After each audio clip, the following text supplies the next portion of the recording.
السلام علیکم ورحمۃ اللہ وبرکاتہ ان الحمد للہ رب العالمین والصلاة والسلام علی اشرف الانبیاء والمرسلین والعاقبۃ للمتقین اما بعد رب اشرح لی صدری ویسر لی امری واحلل عقدۃ من لسانی یفقهوا قولی رب زدنی علما اللہم رب زدنی علما آمین۔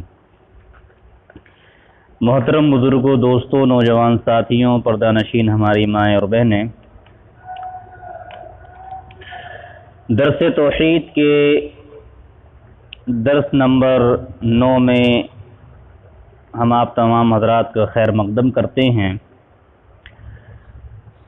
اس سے قبل کے دروس میں ہم نے بہت ساری باتوں کو جانا اور سمجھا شرک اور توحید کے تعلق سے، اور اس سے قبل کا جو درس تھا اس میں ہم نے مشرکین کے جو دلائل ہیں اور اس میں سے جو دوسری دلیل عمومی طور پر مشرکین پیش کرتے ہیں اس دلیل کا ہم نے تجزیہ کیا، اور مشرکین کے دلائل کا تجزیہ ہو رہا ہے، چل رہا ہے، جائزہ لیا جا رہا ہے۔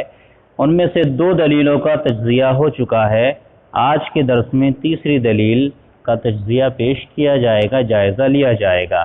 تو آج کے درس کا موضوع ہے تیسری دلیل، اس کا تجزیہ مشرکین کی جانب سے جو پیش کی جاتی ہیں۔ تو دیکھتے ہیں کہ کس طرح کی دلیل وہ لوگ دیتے ہیں اور کیا بات بیان کرتے ہیں۔ بعض لوگ یہ عقیدہ رکھتے ہیں کہ اولیاء اکرام چونکہ اللہ تعالیٰ کے ہاں بڑے مرتبے والے ہیں، مقرب ہیں، لہذا ان کا اللہ کے ہاں بڑا اثر و رسوخ ہے۔ کیا ہے؟ بڑا اثر و رسوخ ہے۔ اگر نظر نیاز دے کر انہیں خوش کر لیا جائے تو وہ اللہ تعالیٰ کے یہاں ہمارے سفارشی بن جائیں گے اور ہماری سفارش کریں گے، ہم کو بخشوا لیں گے۔ اللہ تعالیٰ نے قرآن مجید میں اس عقیدے کا اظہار ان الفاظ میں کیا، اور یہ عقیدہ بڑا خطرناک ہے۔ عوام کے اندر یہ عقیدہ پوری طریقے سے گھر کرتا چلا گیا ہے، اور آج بہت سارے لوگ عوام میں سے اکثریت عوام کی جو اس طرح کا عقیدہ لوگ رکھتے ہیں ان میں سے اکثریت یہی کہتے ہیں ہمیں کوئی عمل کرنے کی ضرورت نہیں ہے، ارے ہمیں تو نبی بخشوا لیں گے، ولی بخشوا لیں گے، بابا بخشوا لیں گے۔ نبی اپنے ایک ایک امتی کو جب تک جنت میں نہیں لے جائیں گے، جب تک نہیں بخشوا لیں گے، تب تک وہ اللہ تبارک و تعالیٰ کے سامنے سے ہٹیں گے نہیں۔ لہذا ہمیں کیا ضرورت ہے زیادہ نمازیں پڑھنے کی، روزے رکھنے کی، حج زکوٰۃ، یہ سارے اعمال وہ کریں کہ جنہیں ڈر ہو اس بات کا کہ وہ بخشے نہیں جائیں گے۔ ہمیں تو یقین ہے کہ ہمارے نبی ہمیں بخشوا لیں گے اور بغیر جنت میں ہمیں لے جائے وہ چھوڑیں گے نہیں۔ یہ عقیدہ ہے عوام کے اندر، یہ بہت ہی خطرناک عقیدہ ہے۔ کیا بخشوا لیں گے؟ یہ جو بخشوانے والا عقیدہ ہے، یہی عقیدہ عوام کو گمراہ کیے ہوئے ہے کہ ہمیں تو نبی بخشوا لیں گے، ولی بخشوا لیں گے، پیر بخشوا لیں گے۔ لہذا اس کے بارے میں قرآن کیا کہتا ہے؟ وَيَعْبُدُونَ مِن دُونِ اللَّهِ مَا لَا يَضُرُّهُمْ وَلَا يَنفَعُهُمْ وَيَقُولُونَ هَؤُلَاءِ شُفَعَاؤُنَا عِندَ اللَّهِ، یہ لوگ اللہ تعالیٰ کے سوا ان کی عبادت کرتے ہیں جو نہ ان کو نقصان پہنچا سکتے نہ نفع، اور کہتے ہیں یہ اللہ تعالیٰ کے یہاں ہمارے سفارشی ہیں۔ کیا کہتے ہیں؟ ہمارے سفارش کرنے والے، ہمیں بخشوانے والے ہیں۔ ایک بزرگ کا واقعہ آپ کو بیان کیا۔ ایک بزرگ ہیں خلیل برکاتی، انہوں نے اس عقیدے کا اظہار ان الفاظ میں کیا ہے۔ خلیل برکاتی نے یہ جو عقیدہ ہے بخشوانے کا، کیا ہے؟ بے شک اولیاء اور فقہا اپنے پیروکاروں کی شفاعت کرتے ہیں، اپنے ماننے والوں کی شفاعت کرتے ہیں اور ان کی نگہبانی کرتے ہیں۔ جب ان کی روح نکلتی ہے، جب منکر نکیر ان سے سوال کرتے ہیں، جب ان کا حشر ہوتا ہے، جب ان کا نام اعمال کھلتا ہے، جب ان سے حساب لیا جاتا ہے، جب ان کے عمل ملتے ہیں، جب وہ پلسرات پر چلتے ہیں، ہر وقت ہر حال میں ان کے نگہبانی کرتے ہیں، کسی جگہ ان سے غافل نہیں ہوتے۔ ایک بزرگ ہیں جناب خلیل برکاتی صاحب، وہ لکھ رہے ہیں، کیا لکھ رہے ہیں؟ یہ ساری باتیں کہ پیر اپنے ماننے والوں کی ہر وقت ہر جگہ ہر وقت ہر جگہ اور ہر سمے ان کی مدد کرتے رہتے ہیں۔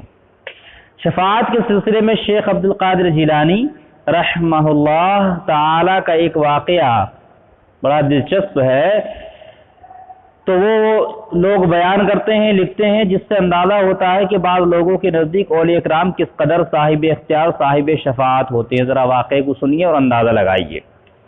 جب شیخ عبد القادر جیلانی رحمۃ اللہ علیہ جہان فانی سے عالم جاویدانی میں تشریف لے گئے، یہ دیکھیے ایسے ایسے الفاظ ہوتے ہیں کہ عجیب عجیب سے الفاظ استعمال کیے جاتے ہیں، ٹھیک ہے، جہان فانی سے عالم جاویدانی۔ اب ایک عام آدمی کیا سمجھے گا اس سے؟ وہ الفاظ دیکھ کے ڈر جائے گا سن کے کہ بہت بھاری بھاری الفاظ ہے، تو بہت بھاری شخصیت ہوں گی، ٹھیک ہے۔ تو کہاں سے؟ عالم تو عالم جاویدانی میں تشریف لے گئے، تو ایک بزرگ کے خواب میں بتایا کہ منکر نکیر نے جب مجھ سے پوچھا، سوال کیا، من ربکا، یعنی تیرا رب کون ہے؟ جب یہ پوچھا تو میں نے کہا اسلامی طریقہ یہ ہے کہ پہلے سلام اور مصافحہ کرتے ہیں۔ اب ذرا آپ مطلب ہنسیے گا نہیں، سوچئے شیخ عبد القادر جیلانی کے پاس میں منکر نکیر آتے ہیں، ٹھیک ہے، ان سے آنے کے فرشتے آتے ہیں، سوال کرتے ہیں، اور جب سوال کرنے کے لیے آتے ہیں تو وہ کہتے ہیں، فرشتوں سے کہہ رہے ہیں، ان کو طریقہ سکھا رہے ہیں اسلامی، کہ تمہیں اسلامی طریقہ معلوم نہیں ہے، کس سے کیسے بات کی جاتی ہے؟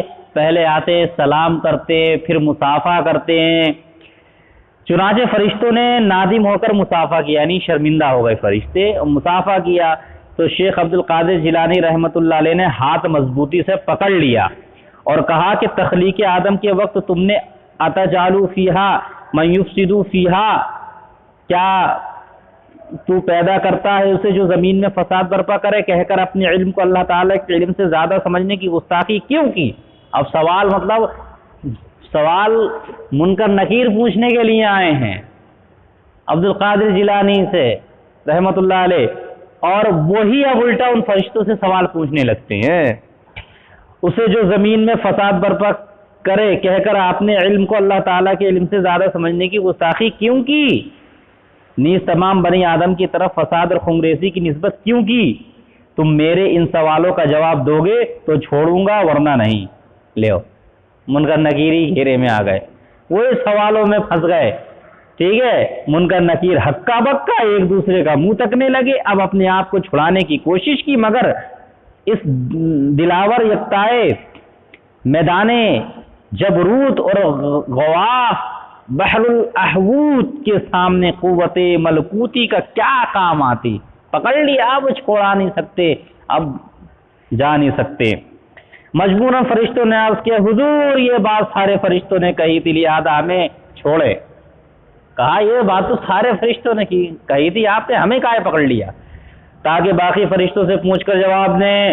حضرت غوث الثقلین رحمۃ اللہ علیہ نے ایک فرشتوں کو چھوڑا، دوسرے کو پکڑے رکھا، کہ تم جاؤ۔ فرشتے نے جا کر سارا حال بیان کیا تو سب فرشتے اس سوال کے جواب سے عاجز رہ گئے۔ تب باری تعالیٰ کی طرف سے حکم ہوا کہ میرے محبوب کی خدمت میں حاضر ہو کر اپنی خطا معاف کراؤ، جاؤ۔ سارے فرشتوں سے اللہ استغفر اللہ استغفر اللہ، اپنی خطا معاف کراؤ، جب تک وہ معاف نہ کرے گا رہائی نہ ہوگی۔ چنانچہ تمام فرشتے محبوب سبحانی رضی اللہ تعالیٰ عنہ کی خدمت میں حاضر ہو کر عذر خواہ ہوئے، یعنی کہا غلطی ہو گئی حضور معاف کر دیجئے، تم نے تو پکڑ لیا، چھوڑ ہی نہیں رہے ہو۔ حضرت سمدیت یعنی اللہ تعالیٰ کی طرف سے بھی شفاعت کا اشارہ ہوا۔ اس وقت حضرت غوث اعظم نے جناب باری تعالیٰ میں عرض کی کہ خالق کے کل رب اکبر اپنے رحم و کرم سے میرے مریدین کو بخش دے اور ان کو منکر نکیر کے سوالوں سے بری فرما دے، تو ان فرشتوں کا قصور معاف کرتا ہوں۔ فرمان الہی پہنچا کہ میرے محبوب، میں نے تیری دعا قبول کی، فرشتوں کو معاف کر۔ تب جناب غوثیت میں آپ نے فرشتوں کو چھوڑا اور وہ عالم ملکوت چلے گئے۔ اللہ استغفر اللہ، سمجھے؟ پیر صاحب نے پکڑ لیا فرشتوں کو، اب چھوڑ ہی نہیں رہے، یہ معاملہ ہے، یہ عقیدے ہیں۔ غور فرمائیے اس سے ایک واقعے میں اولیاء اکرام کے با اختیار ہونے، اولیاء اکرام کا وسیلہ پکڑنے اور اولیاء اکرام کو اللہ تعالیٰ کے یہاں سفارشی بنانے کے عقیدے کی کس قدر بھرپور ترجمانی کی گئی ہے۔ اس واقعے سے پتہ چلتا ہے کہ اولیاء اکرام جب چاہیں سفارش کر کے اللہ تعالیٰ سے بخشوا سکتے ہیں، اور اللہ تعالیٰ کو ان کی سفارش کے برعکس مجال انکار نہیں، اللہ تعالیٰ انکار بھی نہیں کر سکتا۔ بلکہ اس واقعے سے اندازہ ہوتا ہے کہ اولیاء اکرام اللہ تعالیٰ کو سفارش ماننے پر مجبور بھی کر سکتے ہیں، جیسے شیخ عبد القادر جیلانی رحمۃ اللہ علیہ نے مجبور کر دیا اللہ تعالیٰ کو کہ ان کی سفارش مانیں۔ استغفر اللہ، نعوذ باللہ۔ لہذا آئیے دیکھتے ہیں قرآن کی روشنی میں اس طرح کا عقیدہ رکھنا کیسا ہے اور اس طرح کی سفارش کیا ممکن ہے۔ اللہ تبارک و تعالیٰ قرآن میں ارشاد فرماتا ہے، من ذا الذی یشفع عندہ الا باذنہ، کون ہے جو اس کی جناب میں اس کی اجازت کے بغیر سفارش کر سکے۔ ولا یشفعون الا لمن ارتضى، کون ہے وہ فرشتے کسی کے حق میں سفارش نہیں کرتے سوائے اس کے جس کے حق میں سفارش سننے پر اللہ تعالیٰ راضی ہو۔ اب کس کی سفارش؟ جس کی سفارش اللہ سننے پہ راضی ہو، صرف اس کی سفارش سنی جائے گی، ہر کسی غیرہ نتھو خیرہ کی نہیں، کہ جیسے پیر عبد القادر جیلانی نے پکڑ لیا تو چھوڑ ہی نہیں رہے، فرشتوں کو پکڑ لیا۔ اب منع آئے تھے منکر نکیر سوال کرنے تو وہ منکر نکیر سے سوال کرنا شروع کر دیے، اب منکر نکیر سوچنے کہاں آ کر پھنس گئے ہم۔ تیسری آیت اللہ تبارک و تعالیٰ فرماتا ہے، قل للہ الشفاعۃ جمیعا، کہو سفارش ساری کی ساری اللہ تعالیٰ کے اختیار میں ہے۔ ان آیات میں اللہ تعالیٰ نے حضور سفارش کی جو حدود و قیود بیان کی ہیں وہ یہ ہیں، یعنی اللہ تبارک و تعالیٰ نے کہا سفارش ہم قبول کریں گے، اس میں کوئی شک نہیں ہے، ہمارا بھی عقیدہ اور ایمان ہے کہ کل قیامت کے دن اللہ تبارک و تعالیٰ سفارش کرے سے نبی پاک صلی اللہ علیہ وسلم سفارش کریں گے، قرآن سفارش کرے گا، فرشتے سفارش کریں گے، اور بھی لوگ سفارش کریں گے۔ اللہ تبارک و تعالیٰ ان کو اجازت دے گا، بغیر رب کی اجازت کے کوئی سفارش نہیں کر سکتا۔ اور کس کے لیے سفارش دی جائے گی اس کا بھی بیان اللہ تبارک و تعالیٰ نے اور نبی پاک صلی اللہ علیہ وسلم نے کیا ہے، کس کس کے حق میں سفارش قبول ہوگی۔ لہذا سب سے پہلی بات تو یہ ہے، سفارش صرف وہی شخص کر سکے گا جسے اللہ تعالیٰ کی یہاں سفارش کرنے کی اجازت ہوگی۔ نمبر 2، سفارش صرف اسی شخص کے حق میں ہو سکے گی جس کے لیے اللہ تعالیٰ سفارش کرنا پسند فرمائے گا۔ اب ایک آدمی ہے ننگا دھڑنگا رہتا تھا، نہ روزے کا نہ نماز کا، اس کا دماغ بھی اپنی جگہ نہیں، مرد کون ہے عورت کون ہے اور محرم کون ہے غیر محرم کون ہے، اس کی تمیز ہی نہیں، وہ مر گیا، اب اس کو پیر ولی بابا، ایسے ایسے واقعات ہیں عجیب و غریب۔ بریلی کی طرف ایک جگہ ہے، بہیڑی تحصیل ہے بریلی کی بہت بڑی، وہاں کے ریلوے اسٹیشن کے پاس میں ایک ننگا رہتا تھا، بالکل پان کھاتا تھا، یہاں سے سب سے پان بہتا تھا، اس سے عورتیں جاتی تھی پانی میں تھکوا کر لے کے آتی تھی، تھوکتا تھا وہ پانی میں، پیک پان کی، اور وہ پیتی تھی اس لیے تاکہ بچہ ہو، بچے کی مراد پوری ہونے کے لیے، وہ مر گیا، اس کا مزار بنا دیا۔ تو کیا ایسے لوگ سفارش کر سکیں گے؟ کیا ایسے لوگوں کی اللہ سفارش سنے گا؟ کیا ایسے لوگوں کے حق میں سنے گا؟ شرابی ہے، جواری ہے، گنجیڑی ہے، شرابی ہے، ہر قسم کے اندر جو ہے وہ تمام منشیات میں مبتلا ہے، اور اس کے بعد میں مختلف قسم کے خانقاہوں کے اندر جو ہے ڈیرے بسے ہوئے ہیں، اور ایسے لوگ جو ہے کیا کر رہے ہیں، دعائیں کرواتے ہیں، عرضیاں لٹکواتے ہیں، پرچیاں لٹکتی ہیں، بدائیوں میں چلے جائیے چھوٹی بڑی سرکار کے نام سے، وہاں پر دنیا کے مطلب ہندوستان کے کونے کونے سے آدمی وہاں پہنچتا ہے، وہاں کا بھی یہی عالم ہے۔ تو ایسے لوگ کیا سفارش کر سکتے ہیں یا ان کی سفارش قبول ہوگی؟ کبھی نہیں۔ چوتھی بات یہ، سفارش کی اجازت دیے یا نہ دیے جانے کے بارے میں، کہ قبول کرنے یا نہ کرنے کے بارے میں، یہ سارا اختیار صرف اللہ تعالیٰ کے پاس ہے۔ اب اللہ تعالیٰ جس کو چاہے گا اجازت دے گا، جس کو چاہے گا نہیں دے گا، جس کی چاہے گا قبول کرے گا، جس کی چاہے گا نہیں قبول کرے گا، یہ سارا اختیار صرف اللہ کے پاس ہے، پیر عبد القادر جیلانی رحمۃ اللہ علیہ کے پاس نہیں ہے۔ اسی طریقے سے جو ہے اور بھی جتنی چھوٹی بڑی سرکاریں ہیں، ان میں سے کسی کے پاس بھی نہیں ہے۔ آئیے صحیح بخاری کی یہ روایت دیکھتے ہیں، سفارش کے تعلق سے اس میں کیا بیان کیا گیا ہے۔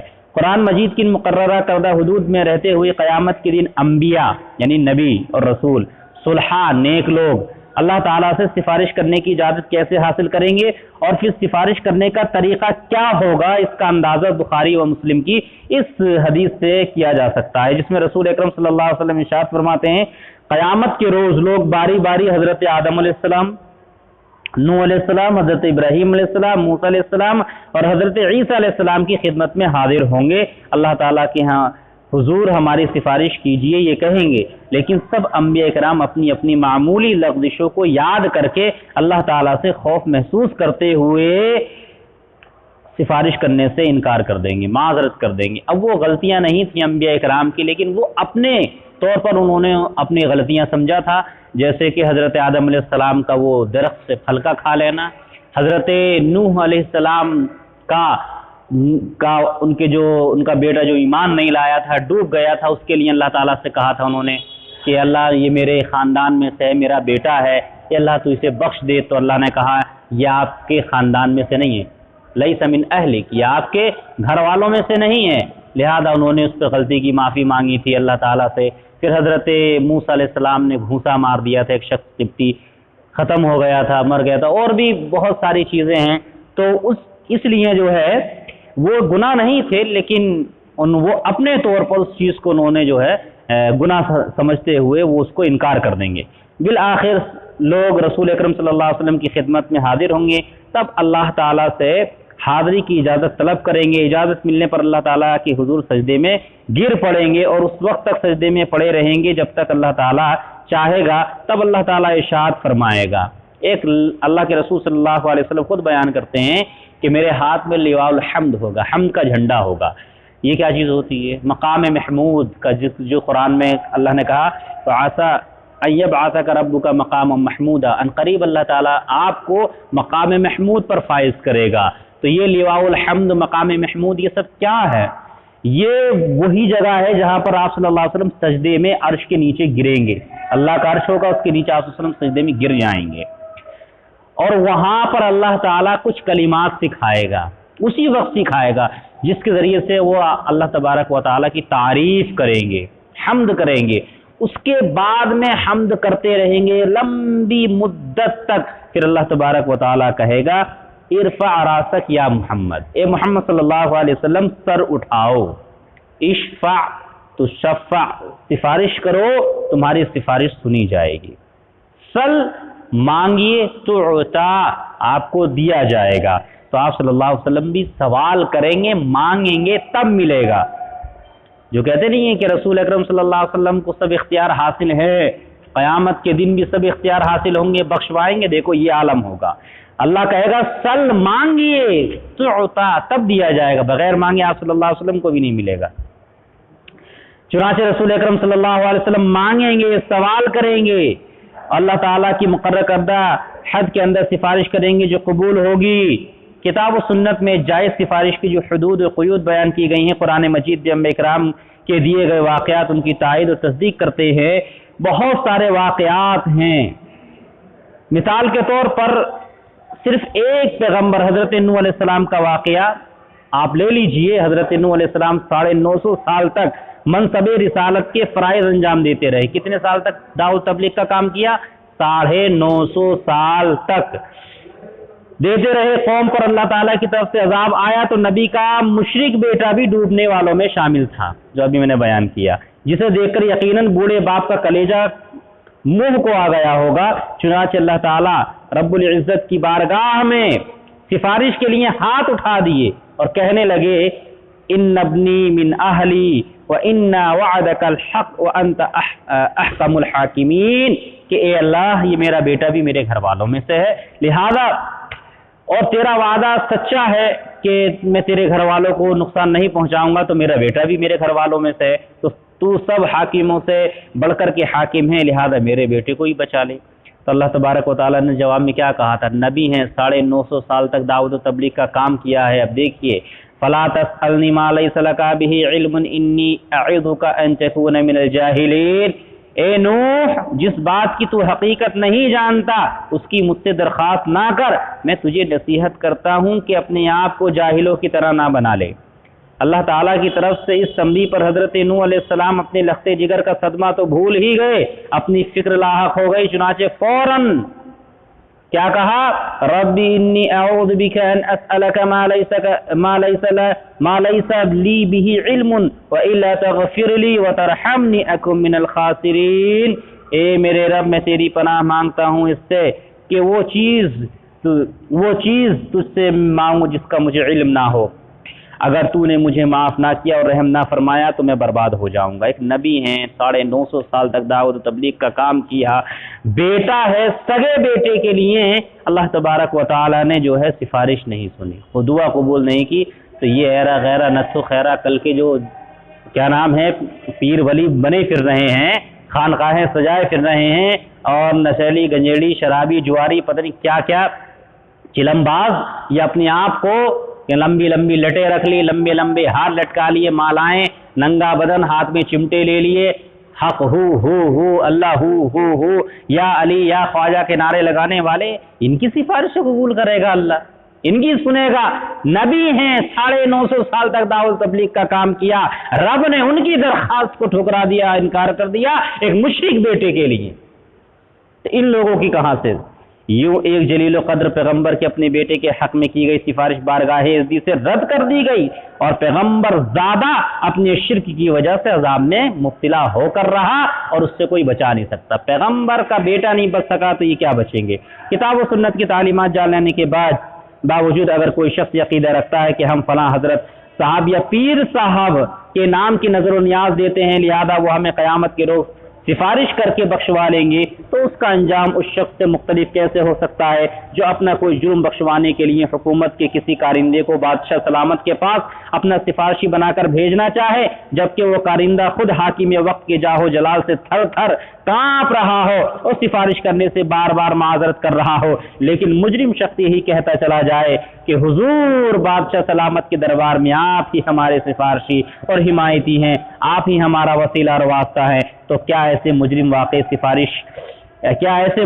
کی واقع سفارش ہو جائے گی، یا وہ خود اپنی حماقت اور نادانی کے ہاتھوں تباہ و برباد ہوگا؟ بالکل اس کی سفارش قبول نہیں کی جائے گی، وہ ہلاک اور تباہ ہو جائے گا، برباد ہو جائے گا۔ لا الہ الا ہوا فأنا تؤفکون، اس کے سوا کوئی الہ نہیں، آخر تم کہاں سے دھوکہ کھا رہے ہو؟ لہذا معلوم یہ ہوا ان تینوں دلیلوں کو سامنے رکھتے ہوئے جو مشرکین بیان کرتے ہیں، یہ تینوں دلیلیں بالکل ہباء منصورہ، ہوا میں ریت کے ذرات کی مانند اڑ جانے کے لائق ہے، اور کوئی بھی ان کی دلیلوں میں وزن نہیں ہے۔ اللہ تبارک و تعالی سے دعا ہے کہ الہ العالمین تو ہمیں مشرکانہ عقائد سے بچائے، ہماری حفاظت فرمائے، اور جب تک دنیا میں زندہ رکھ ایمان و توحید پر زندہ رکھ۔ الہ العالمین تو ہمیں توحید کے راستے پر گامزن فرما، اور تمام لوگوں تک کتاب و سنت کی روشنی میں توحید کی دعوت کو عام کرنے کی توفیق عطا فرما۔ الہ العالمین جب تک دنیا میں زندہ رکھ ایمان توحید پر زندہ رکھ، جب موت آئے تو ایمان توحید پر موت آئے، آمین یا رب العالمین۔ ربنا تقبل منا انک انت السمیع العلیم وتب علینا انک انت التواب الرحیم، وصلی اللہ علی النبی، والسلام علیکم ورحمۃ اللہ وبرکاتہ۔